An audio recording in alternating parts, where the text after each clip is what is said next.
प्यारे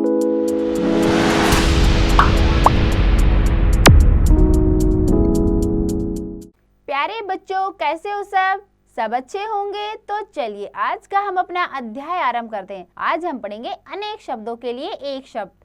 तो बेटा, जब आपने देखा है अपने कभी कि एक क्या है, बहुत सारे शब्द होते हैं, और जब हम अपनी भाषा को सरल और अच्छा बनाने के लिए उन अनेक शब्दों के लिए हम एक शब्द का प्रयोग कर देते हैं। ठीक है, जैसे हम बोलते हैं चित्रकार, तो चित्रकार हम किसको कहेंगे? चित्र बनाने वाला। तो हम चित्र बनाने वाला ना बोलकर हम खाली बोल देते हैं चित्रकार। तो इससे हम समझ जाते हैं ना कि चित्रकार कौन होगा? चित्र बनाने वाला।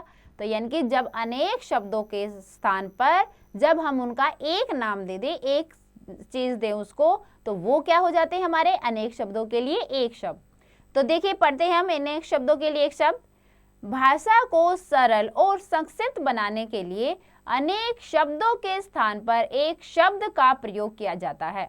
ठीक है, यानी कि हम अपनी भाषा को सरल और संक्षिप्त बनाने के लिए क्या करते हैं? अनेक शब्दों के स्थान पर एक शब्द का प्रयोग करते हैं।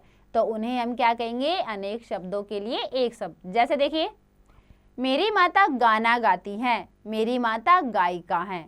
किसान बहुत मेहनत करता है, किसान परिश्रमी है। पहाड़ों पर जाना कठिन है, पहाड़ों पर जाना दुर्गम है। मैं बिना फीस के पढ़ता हूँ, मैं निःशुल्क पढ़ता हूँ। तो ऊपर दिए गए वाक्य में रंगीन शब्द देखो, गायिका, परिश्रमी, दुर्गम, निःशुल्क अनेक शब्दों के स्थान पर प्रयोग हुए हैं। ठीक है, तो कुछ अन्य अनेक शब्दों के लिए एक शब्द इस प्रकार है, इन्हें याद कीजिए। तो कुछ यहाँ पर अनेक शब्दों के लिए एक शब्द दिए गए हैं, देखिए आप उनको अच्छे समझ के याद कीजिए। देखो, जो परिश्रम करता है परिश्रमी, जो आलस करता है आलसी, जो जंगल में रहता है जंगली, गांव में रहने वाला ग्रामीण, शहर में रहने वाला शहरी, जो डरता नहीं है निडर, जल में रहने वाला जलचर, महीने में एक बार होने वाला मासिक, प्रतिदिन होने वाला दैनिक, जिसमें दया का भाव हो दयालु, और भारत में रहने वाला भारतीय, केवल फल खाने वाला फलाहारी, जिसके हृदय में दया न हो निर्दयी, गोद लिया हुआ पुत्र दत्तक। ठीक है बेटा, तो ये क्या देखो, कितने अनेक शब्दों के स्थान पर एक शब्द का प्रयोग किया गया। इससे क्या है, हमारी भाषा क्या सरल हो जाती है और समझने में भी आसानी होती है।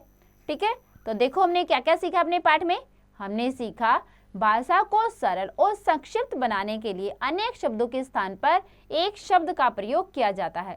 जो ईश्वर को नहीं मानते हैं उन्हें नास्तिक कहते हैं, और जो ईश्वर को मानते हैं उन्हें आस्तिक कहते हैं। तो यानी कि अनेक शब्दों के स्थान पर जब हम एक शब्द का प्रयोग करते हैं तो उनको हम कहेंगे अनेक शब्दों के लिए एक शब्द। तो बच्चों, सबने बहुत अच्छे समझा पाठ, सबको समझ में आ गया होगा कि अनेक शब्दों के लिए एक शब्द क्या होते हैं। तो इसको और अच्छे समझने के लिए आप इसका एक बार और अभ्यास अवश्य करें।